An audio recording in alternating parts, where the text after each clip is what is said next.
오늘 만도 이야기는 교섭 평가를 통해서 공통 감각을 만들자는 얘기입니다.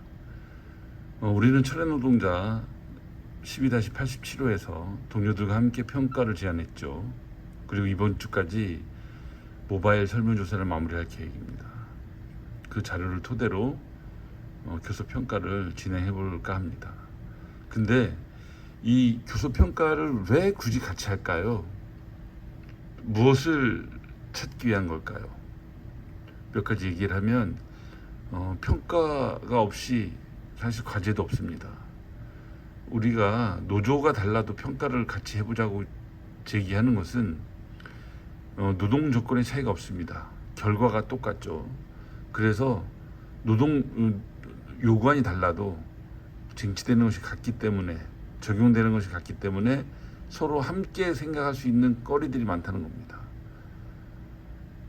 또한 요구안에는 각각의 우리들의 애환이 담겼습니다. 그런 애환들을 얼마나 잘 풀어낼 거냐는 것도 중요한 문제이기 때문에 앞으로 공동 요구를 할 수 있는 근거이기도 하게 됩니다. 이런 평가를 통해서.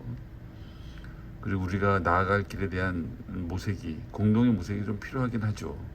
그래서 이런 교훈을 삼기 위해서 우리가 평가를 함께 하고자 하는 겁니다. 또 하나는 우리 만도 노동자들 사이에 상식이 되는 이러한 것들을 만들어 보자는 겁니다. 잘잘못을 따지는 것에 집중하는 것이 아니고 또 상대가 있지 않습니까? 사측이라는. 그래서 적을 알고 나를 알면 백전백승이 아니라 사실은 지지 않는다라는 얘기를 합니다. 그런 말처럼 이 돌파구를 찾아갈 줄도 알아야 되고, 또는 투쟁을 통해서 새로운 과제를 또 만들기도 하는 과정입니다. 우리가 투쟁을 그렇게 강조하는 것은 새로운 국면을 열기 때문이거든요.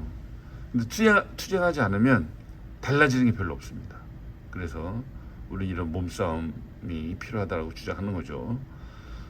그래서 이제 집행부들이 평가하는 것은 다를 수가 있어요. 그렇기 때문에 우리 동료들, 조합원 동지들, 이런 목소리를 통해서 하나의 상식을 만들어가자, 이런 얘기입니다.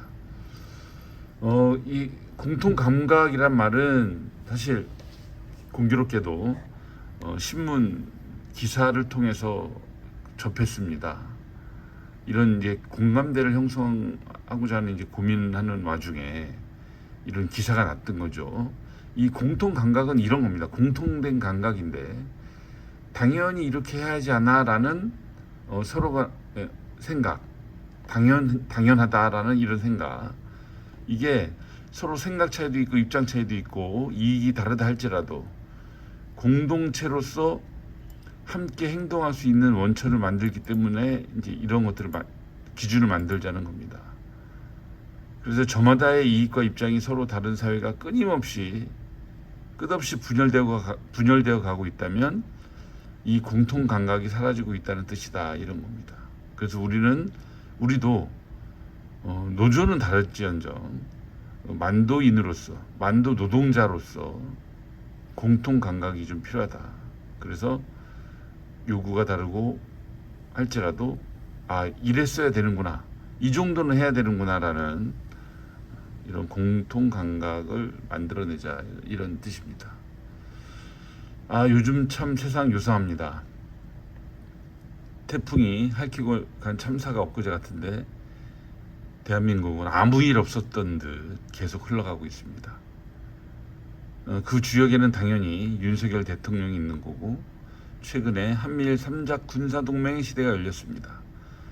보통 한일 동맹이라고 표현합니다만 드디어 한미일 삼각동맹이 열린 겁니다. 이게 한일 관계를 반영해서 약간의 이제 이 서로 관계가 애매했는데 이제는 한국과 일본이 밀착하는 상황이 된 겁니다.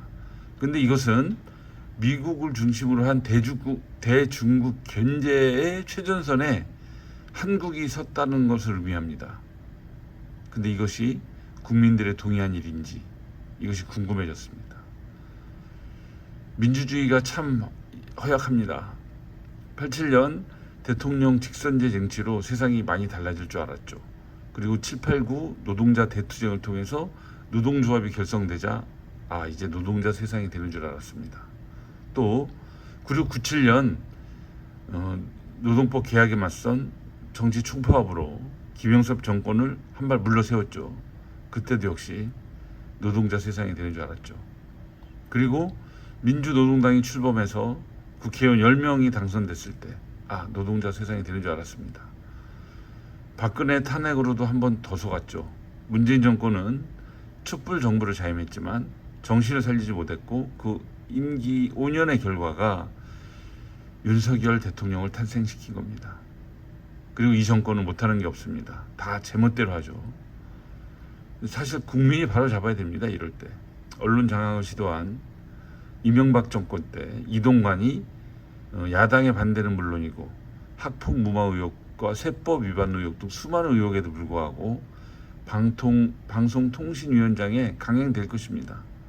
이미 공영방송은 장악됐다고 봐야 되겠죠. 윤석열 대통령은 이 전쟁을 불사하겠다는 이런 발언도 쉽게 합니다. 또 정권에 비판적이면 반국가 세력이다라고 이렇게 낙인 찍을 정도죠. 문득 정권의 태도에 사측이 호응했던 2012년도 떠오릅니다.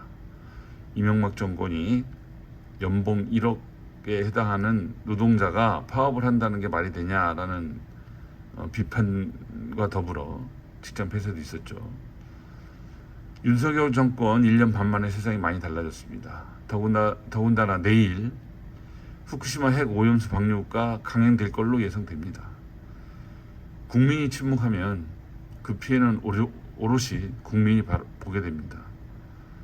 대한민국의 주인은 국민이다라는 구호를 가슴 저미는 심정으로 다시 외쳐봅니다.